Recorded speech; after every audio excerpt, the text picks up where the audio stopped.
Ya, screen dulu. Oke, ini misalnya kejadian 1:27 ya. Oke, Vayabara Elohim, ya kan? Nah, LSV terjemahannya apa? Kamu tulis di situ. So God created, ya kan? Nah, nanti kalian benar. Lalu at hadama. Nah, parsing at hadama itu di situ ada at hadama. Ketemu direct object marker, ya kan? Nah, kamu harus jelasin direct object marker itu apa? Penanda objek langsung. Nah, makanya di sini lihat teorinya. Di chapter berapa? Chapter berapa itu? Add itu.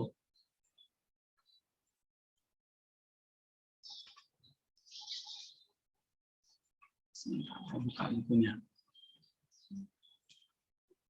Chapter berapa?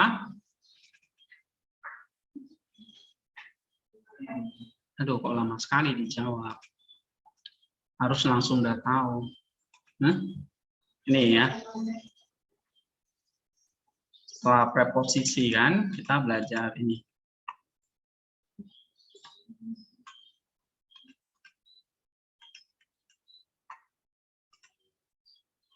Nih ya. Definite direct object. Nah, apa ini definite direct object? Kasih penjelasannya. Ini ada tanda markup ini. Penanda objek langsung. Nah, ini dia. Oke, definite direct object atau object marker. Allah menciptakan apa? Nah, ini ada objek langsungnya, yaitu Adam. Ya. Oke. Nah, and then besalemo. Besalemo itu apa? Di sini preposisi, lalu ada maskulin singular, construct, suffix, third person. Nah, ini di parsing karena yang kita pelajari. Ya kan? Nah, preposisi. Preposisinya be. Di situ diterjemahkan apa? In. His own image. Ya, besalemo. Salem itu artinya gambar. Allah menciptakan Adam menurut gambarnya atau di dalam gambarnya. Nah, ini preposisinya. Sudah belajar kan preposisi? Lalu ingat lagi, ini ada konstruk suffix. Berarti di situ suffix maksudnya apa? Di sini. Suffix third person masculine singular. Nah, kan diparsing kan? Nah, kamu jelasin. Suffix third person masculine singular itu suffix itu maksudnya akhiran yang menandakan apa? Posesif, ya kan? Atau objektif? Posesif. Itu chapter berapa?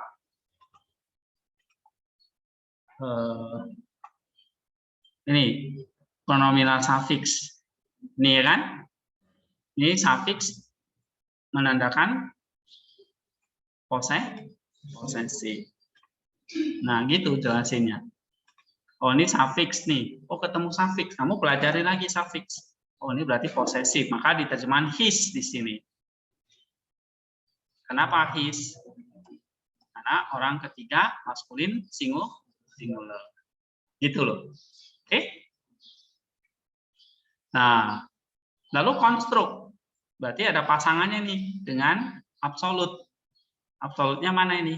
Nih yang di depan, God. Ya kan? Nih. Berarti kamu lihat kalau konstruk berarti kamu jelaskan. Ini chapter berapa? 10 ya. Ini construct, ini construct, ini absolut. Nah, berarti kamu jelasin construct ini menjelaskan apanya? Absolutnya. Absolutnya mana? Gambar apa nih? gambar ternyata ini Allah. Ya kan? Elohim. Nah, kamu jelaskan di sini konstruk maksudnya apa ini konstruk? Oh, menjelaskan absolutnya adalah Elohim. Ya, nah, lalu ini kan juga image sekarang. Ya, Beselem. Ini juga konstruk juga kan? Ini juga konstruk, ini konstruk. Nah, di sini absolutnya. Gambar Allah ini. Jadi Allah menciptakan manusia menurut gambarnya, ya, menurut gambar Allah atau dalam gambar Allah. Nah, nih bara, ini nggak usah ya, ini diterjemahin aja di situ apa? He created. Oke? To. Him. Ya kan? Suffix personnya di sini diterjemahkan apa? Him. Oke? Tapi objek langsung berarti siapa ini? Dia.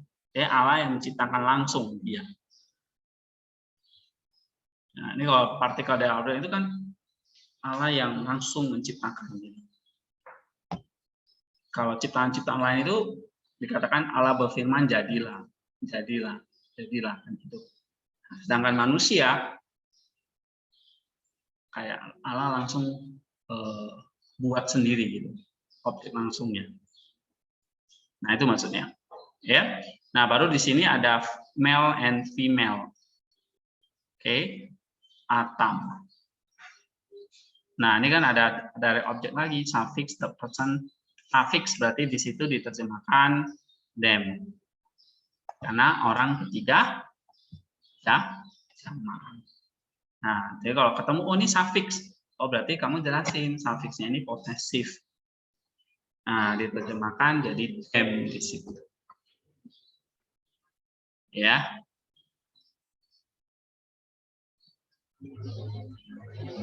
Bisa? Ya. Ini baru terjemahannya atau istilahnya saya sering pakai, kita populerkan aja lah ya. Ini sintaksisnya atau sarkiknya, kulitnya. Nah, nanti isinya ya baru kita pelajari di exegesis.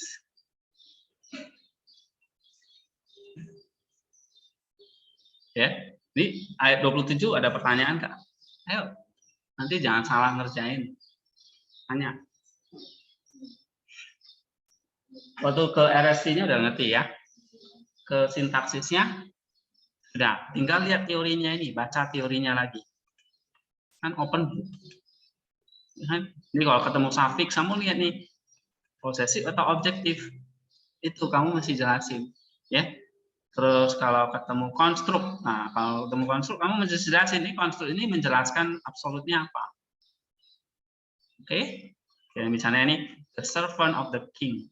Hamba raja itu. Hamba ini menjelaskan raja itu, bahwa raja itu memiliki hamba. Ya, posesif. Oke. Ini pronoun, misalnya muncul pronoun kalau dia ini sebagai subjek gitu. Lalu I, he, you, we ini kan subjek. Tapi nggak hanya subjek, ada demonstratif menunjuk ini ya. Ini itu demonstratif ya, ini itu. Nah, ini juga dilihat. Nah, lalu ada relatif pronoun aser yang. Nah, ini menjelaskan apa yangnya. Misalnya pohon yang di sini berarti menjelaskan pohon. Nah, kamu nanti kalau ketemu seperti ini kamu sudah tahu. Lalu ini pertanyaan ya. Lalu kata sifat. Nah, kalau ketemu kata sifat, kamu bisa menjelaskan. Misalnya good ini menjelaskan man sebagai atributif atau dia predikatif atau substantif ya. Kalau ketemu kata sifat. Preposisi ya cuma ini ya. Ya paling preposisi ya preposisi be misalnya artinya ini ya, gitu. Kamu bisa menjelaskannya itu begitu. Yang penting paham ya. Conjunction verb berarti and dan ya. Saya kira tidak ada penjelasan sintaks yang gimana-gimana ya. Kalau untuk conjunction, yang penting waktu kamu menerjemahkannya, kamu tahu ini ada artinya, ada conjunction verb yang artinya and. Nah ini akan nanti banyak pakai nanti di Ibrani 2 ya. Waktu kita pelajari kata kerja. Definisi artikel ini menunjukkan kata benda tertentu. Ya, saya kira ini aja sih, beberapa teori nggak banyak. Oke. Lalu ini kata benda, ini definisi artikel ya. Yang penting di sini butuh kehati-hatian aja, ketelitian. Ya.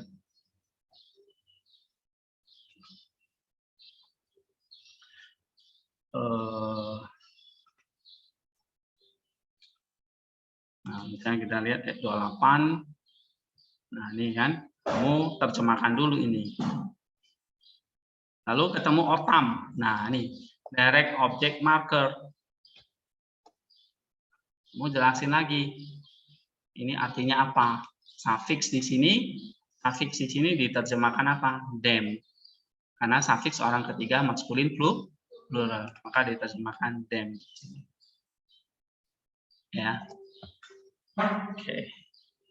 Nah, sambil kalian latihan baca. Ya. Coba ayat 27 baca.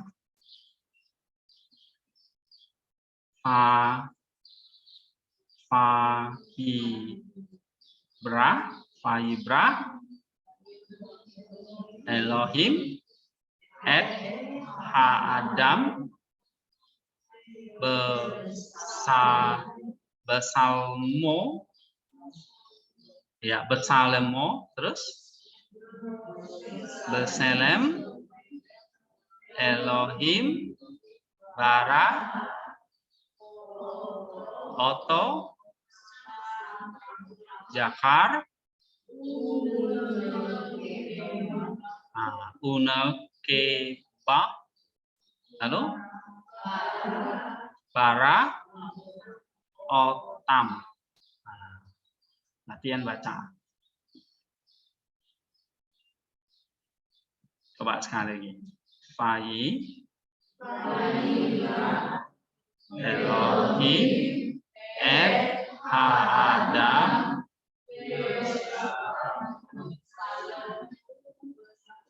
ya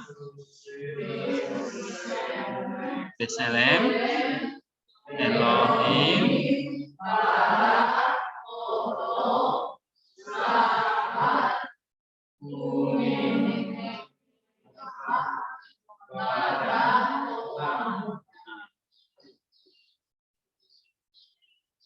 lancarin gitu. Nah, berarti kalau baca itu chapter berapa? Chapter 1, chapter 2 ya kan? Vokal dan vowel, ya, konsonan dan vowel. Oke, kalau noun ya cuma parsing aja. Kalian parsing aja. Kalau dia plural hati-hati, berarti diterjemahkan jamak. Ya. Oke, kalau definisi artikel saya rasa ini sama conjunction verb ya, ini tahu arti definisi artikel kan yang menunjukkan benda tertentu ya, the atau ha di sini. Conjunction verb itu artinya dan ya, artinya conjunction dan itu fungsinya apa? Nah, kalau kita kognitif ya. Jadi kalau di Yunani lebih detail. Sebenarnya di sini saya ingin kalian nanti ini ya, ingat lagi clauses ya. Clauses dan conjunction. Ini clauses ada 3, adjectival, adverbial, substantival clause, ya kan? Ada 3 ini. Adjectival menjelaskan kata bendanya, adverbial menjelaskan kata kerjanya, substantival berfungsi sebagai kata bendanya. Alright? Nah, tapi Setelah itu ada namanya conjunction. Kalau di Ibrani namanya vav, ya kan? Dan. Nah, fungsi dan ini adalah seperti ini. Cognitive conjunction. Penghubung, menggabungkan. Nah, kalau di bahasa Ibrani, vav. Kalau di Yunani itu ke. Ya. Dan artinya. Misalnya, terberkatilah Allah dan Bapa kita, Bapa kita Tuhan Yesus Kristus. Bapa kita dari Tuhan Yesus Kristus. Okay? Father of our Lord, Bapa dari Tuhan kita Yesus Kristus. Nah, ini ada kata N, ada K di sini, berarti menghubungkan. Cognitive conjunction namanya. Ya. Ini conjunction vav. Itu nanti kalian lihat misalnya di sini banyak ya. Nih, ada vav kan? Oke, di sini ada particle conjunction vav. Maka di sini ditambahkan so. Ya. Maka. Atau NAS pakainya dan. Ya, lebih tepat memang dan ya, and. Jadi nanti kalian terjemahannya di situ dan. Lalu nih ya. Ya, artikel itu banyak sekali conjunction ini. Adjective form ini perubahan-perubahannya ya. Apa fungsi dari definite article? Nah, secara sintaksnya kalian bisa lihat di sini ya. Ada adjective pronoun nih. Artikel itu fungsinya adalah untuk identification. Apa? Mengidentifikasi. Waktu itu kita udah pernah belajar, selain itu juga sebagai anaphoric, date, par excellence, monadic, well known, dan abstrak. Ini kan? Nah, umumnya kalau di Ibrani itu apa? Simple identification. Oke. Kita tahu. Lalu ini definite artikel udah, conjunction vav nih ya. Udah. Nah, preposisi. Preposisi ini ada 3 tipe, independent, makef, dan inseparable. Nah, yang kita pelajari ini bekele ini inseparable, yang penting yang 3 ini. Be, le, ke. Ya. Nah, ini di parsing aja. Tapi kalian harus tahu artinya apa nih di dalam terjemahan itu. Alright? Misalnya contohnya di sini ada beselemo, ya kan? Di situ diterjemahkan apa? In, ya kan? Nah, lo harus tahu. Betul, kalian terjemahnya udah tahu. Oh, ini kenapa in? Karena ada partikel preposisi be. Paham ya? Nah, tapi kan selama ini kita juga ingat lagi yang Yunani ya kan? Coba lihat yang Yunani. Preposisi di mana? 160. Ini kan kita dulu juga pernah pelajari kan? Ada berapa ini? Kalau di Ibrani ada bekele, di Yunani itu ada 17 ya. Ana, anti, apo, dia, es, ek, en, epi, kata, meta, para, peri, pro, prostun, sun, huper, dan hupo. Ya kan? Ada 17 ini. Misalnya ek itu kalau diikuti oleh akusatif, mana ya ek tadi? Nih, atau genitif di sini, source, solution, temporal, cause, partitive, means, ya. Dia hanya diikuti genitif ya, bukan akusatif. Ek plus genitif. Nah, ada beberapa fungsi di sini sebagai sumber, pemisahan, waktu, cause, karena, means, alat. Masih ingat kan nih? Ya. Nah, jadi kalau kita belajar preposisi itu salah satu yang penting. Apa yang 3 ini yang kemarin saya bilang? Kata, phrase, dan clause. phrase itu kalau di Yunani, Ibrani banyak dibentuk dari prepositional phrase. Nah, ini yang menjelaskan sebuah kata lebih detail lagi. Ya, nah, misalnya kita ambil contoh, selain phrase ya, sebuah kata itu juga bisa dijelaskan oleh sebuah clause. Clause itu artinya kalimat ya, atau sentence. Misalnya kita lihat Galatia 1 ayat katakan ayat 8 lah ya. Coba kita lihat ayat 8. Kita lihat diagramnya. Nih. Ya.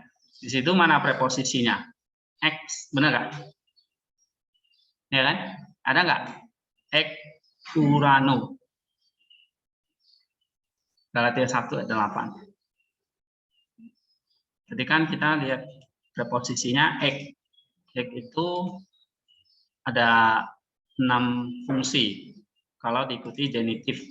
Ya dia memang hanya diikuti genitif ya. Source, separation, temporal, cause, partitive, means. Ada 6 fungsi kan?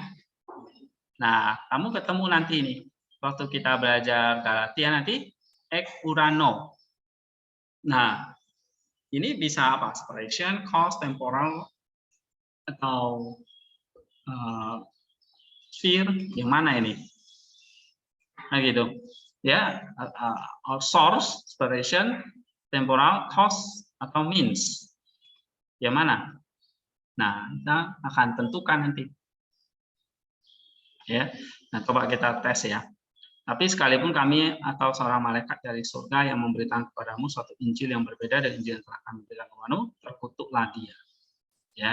Nah, jika ada orang ya yang ataupun malaikat dari surga yang memberitakan kamu sebuah Injil yang bertentangan dengan kami beritakan, biarlah dia dikutuk.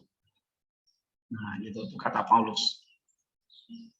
Oke, jika di sini ya, Ean, kalau kita baca sih ala esto anatema, biarlah dia dikutuk jika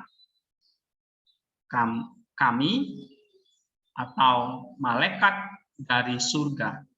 Nah, berarti ini angelos ek urano, malaikat,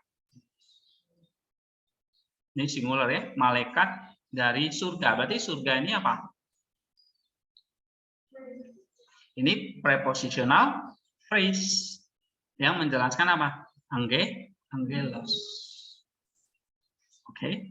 Jadi kamu lihat di sini sebuah kata atau sebuah kalimat ya, baik itu kata ataupun phrase ataupun klausa itu bisa dijelaskan oleh satu ini ya, kalian harus tahu prepositional phrase. Nah, ini contoh nih sebuah kata dijelaskan oleh prepositional phrase. Ya, sebuah kata menjelaskan jadi malaikat dari surga. Jadi katanya itu akhirnya berubah menjadi prepositional phrase. Prepositional phrase yang di bawahnya ini menjelaskan angelos.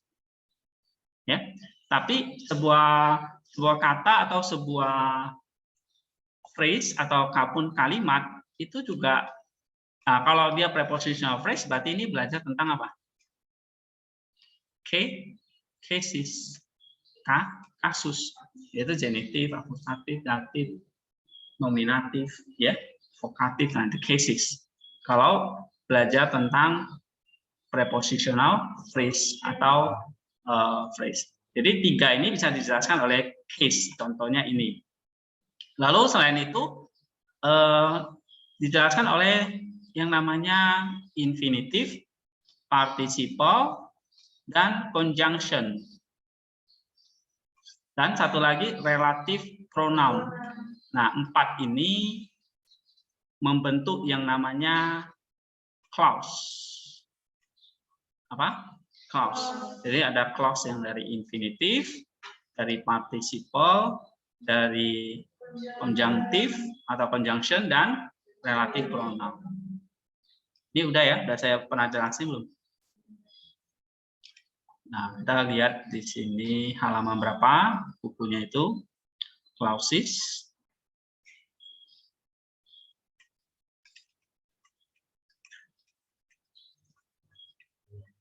Jadi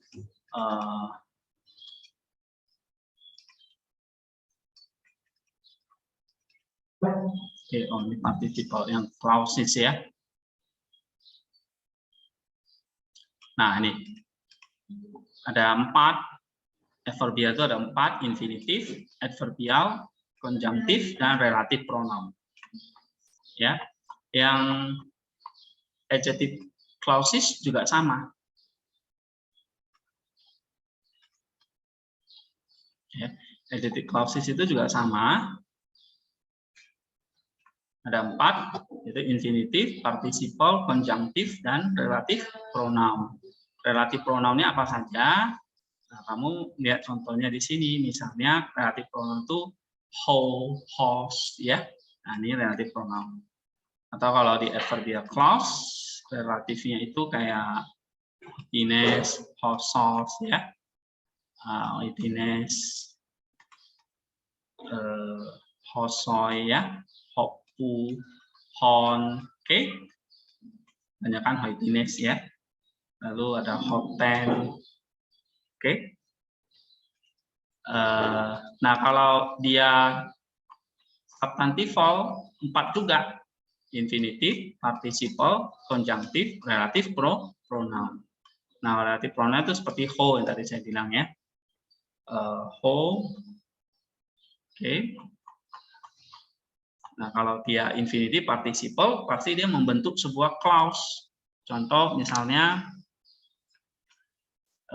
kita lihat nih, ini ada host, berarti conjunction, ya. Tuh, kamu lihat tuh contoh Galatia 1 ayat 9, ini ada host kan? Berarti conjunction. Berarti ini anak kalimat menjelaskan ini. Kan anak kalimat itu bisa 4 macam kan? Apa saja? Clause itu dibentuk 4. 1, infinitif, participle, conjunction, dan relative pronoun. Nih, kalau ini conjunction-nya menjelaskan apa? Lego, ya kan? Nah, ini clause-nya. Lalu ini conjunction kan? Menjelaskan to. Nah, ini juga. Ya. Nah, kamu lihat di bawah ini, relative pronoun kan? Who. Oke. Menjelaskan apa? Kata bendanya, eu angelise tai. Yang ini berarti orangnya nih. Ya, ini relative pronoun. Nah, ini yang kalau clause. Jadi clause itu ingat aja. Ada participle, ada infinitif, ada conjunction, ada relative particle, relative pronoun. 4 ini itu membentuk clause. Nah, clause ini pasti dia menjelaskan yang namanya induk kalimat atau independent clause. Contoh seperti ini. Ini induk kalimatnya. Ya kan? Tapi di bawahnya apa? Ada anak kalimat ean. Terkutuklah dia jika apa? Anak kalimat kan? Ini anak kalimat apa? Dari conjunction. Nah, ini dari conjunction ini. Jika kami atau malaikat dari surga, berarti kalau dari surga itu tadi prepositional phrase-nya apa? Tempat atau asal, sumber malaikat yang dari surga. Euangelicity, memberitakan. Memberitakan apa? Kepada kamu, Humin. Nih, para memberitakan dari ho, euangelisa meta humin, memberitakan yang lain gitu ya. yang lain yang di luar dari kami beritakan. Paraho euangelisa meta humin. Jadi kalau ada orang yang memberitakan Injil yang paraho euangelisa meta humin, yang memberitakan Injil yang lain yang kami beritakan, di sini esto anatema. Ya. Esto anatema. Nah, esto itu pakai imperatif loh. Terkutuk lah dia. Ya, jadi bukan subjunctif. Bukan semoga terkutuk, tapi terkutuk lah dia, perintah. Oke. Nah, tapi dari sini kamu bisa paham ini yang mana induk kalimatnya. Esto anate. Nah, induk kalimatnya. Anak kalimatnya ya ini satu dari clause ini. Nah, ini namanya apa? Dependent clause. Ini independent clause-nya ini. Dependent-nya yang ini. Oke? Yang dari infinitive enggak? Bukan. Participle bukan. Dari conjunction. Dari mana tahu, Pak? Nah, kamu lihat aja ini kan. Ini intinya di sini, Ian. Baru di bawahnya ada ini dan seterusnya, ya. Lalu induk kalimat ini bisa punya anak lagi. Nah, ini ada anak kalimat namanya how. Ya kan? Memberitakan kepada kamu di luar yang kami beritakan kepadamu. Oke? Nah, ini how ini apa? Relatif pronoun. Oke? Nah, ini anak kalimat dari euangeli theta ini, ya. Nah, how ini kan berarti apa? Substantival clause. Menjelaskan Injil. Ya, adjective clause, ya. Injil yang berbeda yang dari kami beritakan kepada kamu. Oke. Ini. Ya. Nah, apa artinya Injil yang berbeda dari yang kami beritakan?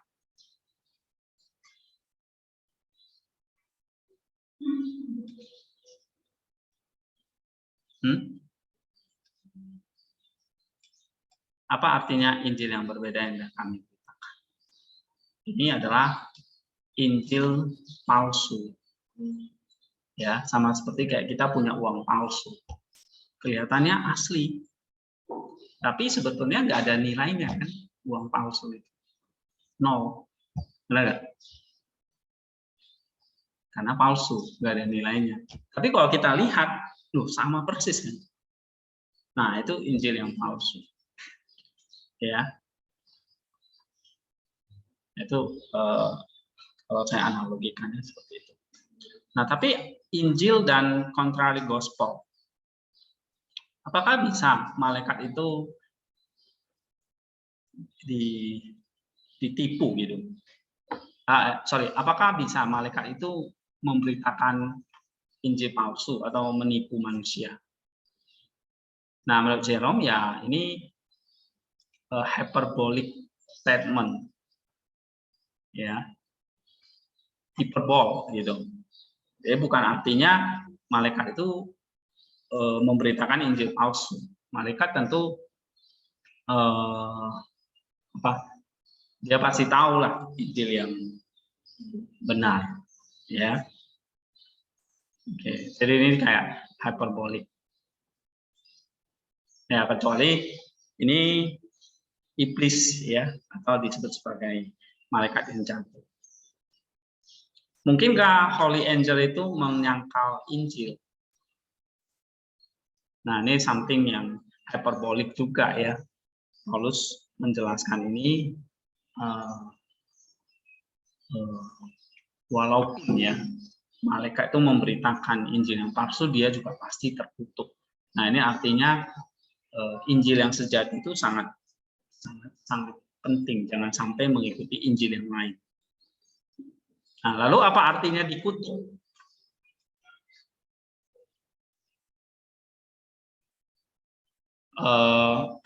Di sini kata Ambrosius apa? Maka dia, kenapa kok sangat penting ini? Karena akan membuat orang itu menjadi musuh Kristus, kehilangan keselamatannya. Ya, tidak ada terang di dalam dosa. Ya, sehingga memang bagi Ambrosius orang-orang yang dikutuk ini adalah orang-orang yang nanti akan menjadi musuh dari Kristus. For the enemies of the Christian way. Nah, kita yang ikut Injil palsu itu akan juga dikutuk. Ya, maksudnya akan menjadi apa? The enemies of Christ, ya. In this sense, so that it's on our sense of transfer allegiance to the law of faith. Ya. Oke, jadi sangat keras di sini Rasul Paulus. Let the false teachers be accursed. Nah, ini kira-kira yang akan kita kerjakan itu seperti ini ya. Kalau belajar kitab Galatia ini. Nah, kalau misalnya lihat di ini ayat 6 dan 7-nya. Nah, tadi yang saya katakan, lihat ini sebuah kata ya, atau sebuah kalimat ini. Ini namanya apa? Independent clause. Ya, Galatia 1, 6 sampai 7. Lalu, atau kita coba baca dulu. Galatia 1, 6 sampai 7. Bahasa Indonesianya. Itu aku heran bahwa kamu begitu lekas berbalik daripada Dia yang oleh kasih karunia Kristus telah memanggil kamu dan mengikuti suatu Injil lain. Yang sebenarnya bukan Injil. Hanya ada orang yang mengacapkan kamu dan bermaksud untuk memutarbalikkan Injil Kristus. Oke? Nah, kamu lihat sintaktik formnya. Ini independent clause, taumazo. Aku heran. Atau I wonder. Ya kan? Lalu di bawah independent clause ini ada dijelaskan oleh apa? Kan tadi ada dua yang penting ya, titik atau clause. Yang mana? Clause. Ya kan? Clause-nya apa itu? Hoti. Nih, ini harus tahu. Oke, hoti itu apa di situ? Conjunction. Berarti ini clause yang terbentuk dari conjunction. Nah, sedangkan di Ibrani nggak ada conjunction seperti hoti. Dia cuma ada verb tadi, verb conjunction. Jadi, nah ini hoti berarti anak kalimatnya ini yang disebut dengan dependent clause. Jadi hoti ini berarti clause apa? Tadi clause-nya ada 3, adjectival, adverbial, substantival. Clause apa?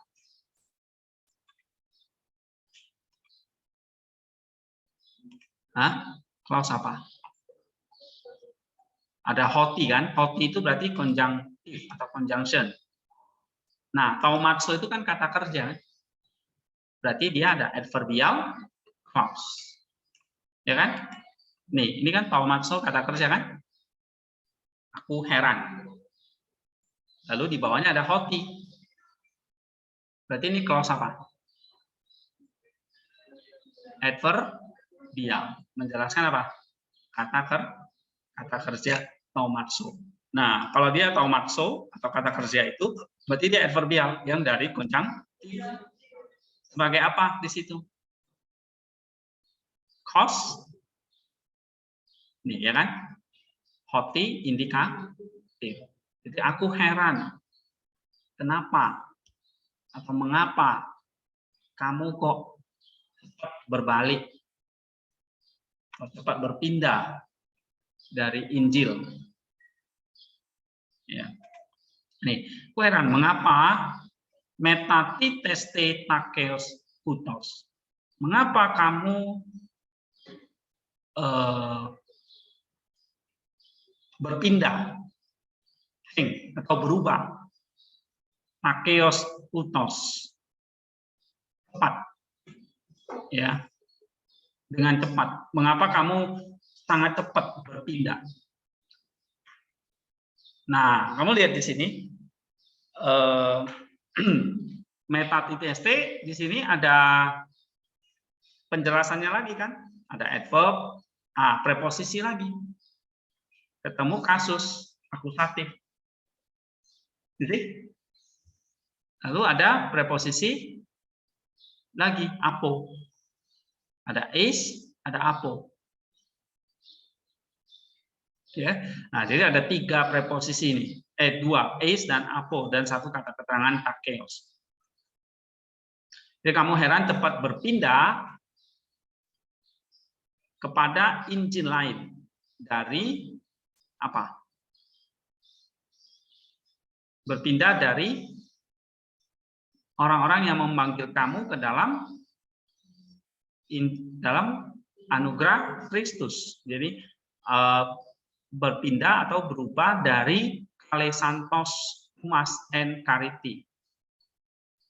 Ya, yang berpindah dari orang-orang yang memanggil kamu dari anugerah Kristus.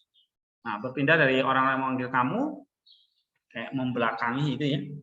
Nah, lalu membelakangi yang memanggil kamu, tapi lihatnya justru kepada, nah jadi apo ini kayak membelakangi, is-nya itu kayak menghadap pada apa? Injil yang lain, heteron. Nah, itulah muncul dari kata heterodox. Ada ortodoks, ada heterodoks. Yang ortodoks itu yang aslinya, heterodoks itu yang palsunya. Nah, lalu ada euangelion heteron, ada Injil yang lain. Baru kata Injil ini ada ho. Nah, ho ini clause lagi, benar kan? Menjelaskan Injil, berarti apa dia? Adjectival clause. Injil yang sebetulnya bukan Injil. Injil yang sebetulnya lain, allo. Ya. Nah, ini ines esin. Ya. Nah, ini Injil yang lain yang sebetulnya ada orang-orang yang mau trouble. Nah, ini ketemu partisipal lagi kan. Partisipal, ini partisipal. Berarti partisipal ini menjelaskan apa? Tines. Nah, ini conjunction lagi. Conjunction berarti anak kalimat lagi. Jadi ini ho anak kalimat, di bawahnya ada anak kalimat lagi. Anak kalimat ini punya anak lagi, yaitu participal ini. Oke, jadi berapa ini? Kamu lihat, ini anak kalimat 1. Ini anak kalimat lagi. Di bawahnya anak kalimat lagi. Jadi ya, 1, 2, 3. Ya. Nah, ini anak kalimat dari Evangelion. Ini apa? Anak kalimat dari tin. Lalu tines ini anak kalimat dari parasontes dan telontes ini anak kalimat dari tines. Jadi beranak gitu ya, beranak cucu. Tapi hidupnya 1, taumatso. Lalu dia punya anak namanya hoti metatiseste. Metatiseste ini punya anak namanya 3 ini ya, takeos, es, dan apo. Lalu es ini punya anak estin, es ini punya anak tines esin. Es ini punya anak lagi parasontes telontes. Jadi beranak cucu gitu.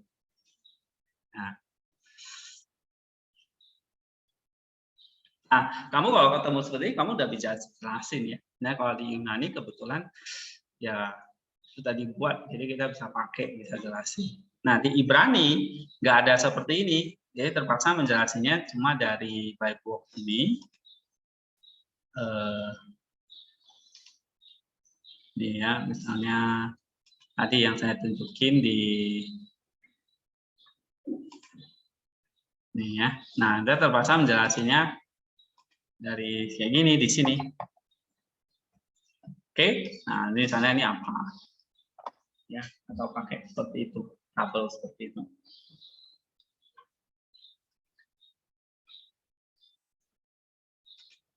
Nah, ini ingat lagi ya, conjunction-nya ini nanti akan kita kerjakan seperti itu. Ya.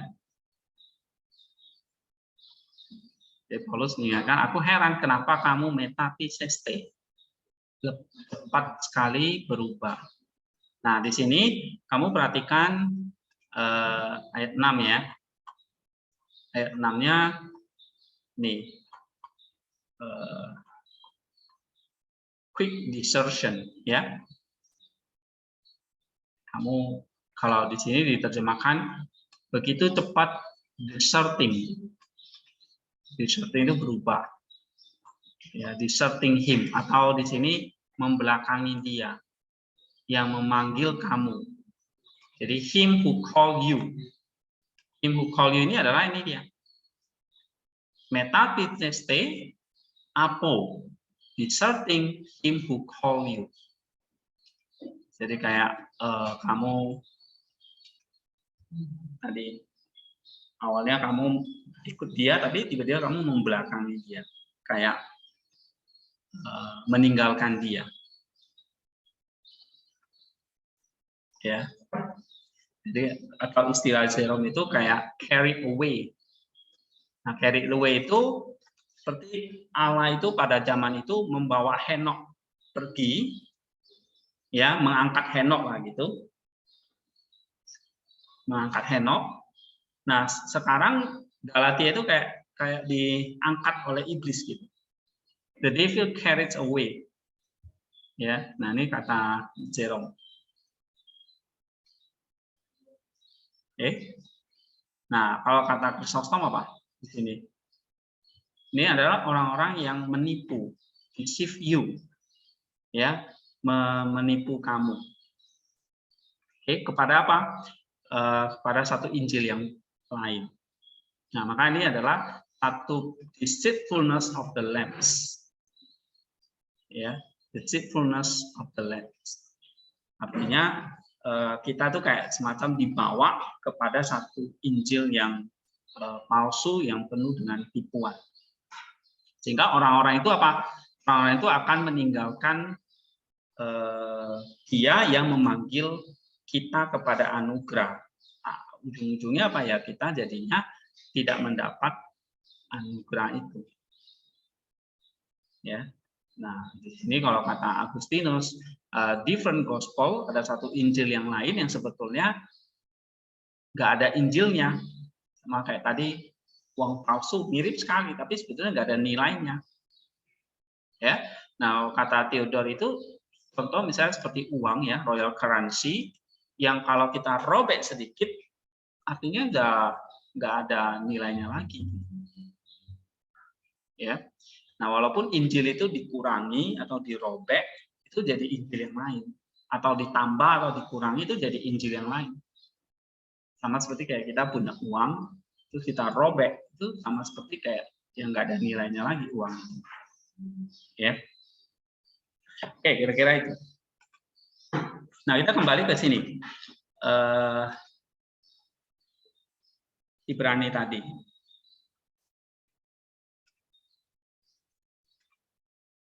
Ini ada preposisi ya.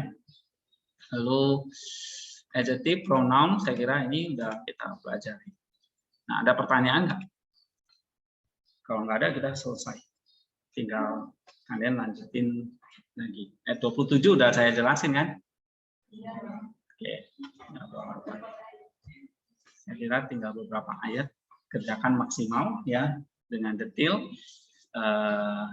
Diulangi itu semua. Dan kalau bisa, kalian mulai perhatikan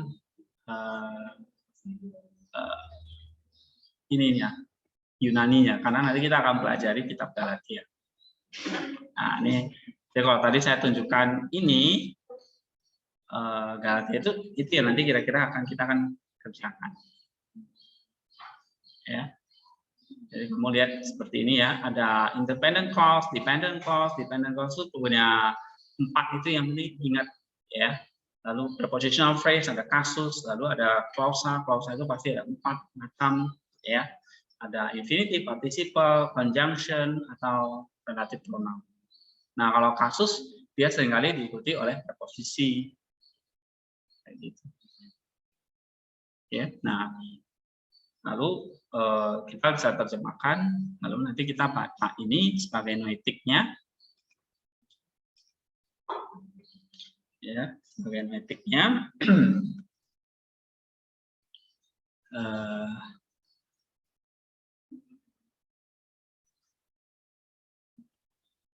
Nah, kalau pembacaan anagogik itu adalah pembacaan secara spiritual dan liturgical. Bagaimana misalnya kita baca teks ini nggak hanya untuk mengerti artinya, tapi membawa kita satu kehidupan, tingkat kehidupan yang lebih tinggi. Itulah anagogik. Ya. Nah, nanti kita akan lihat penggunaannya di dalam spiritualitas. Oke, Sarah ada pertanyaan?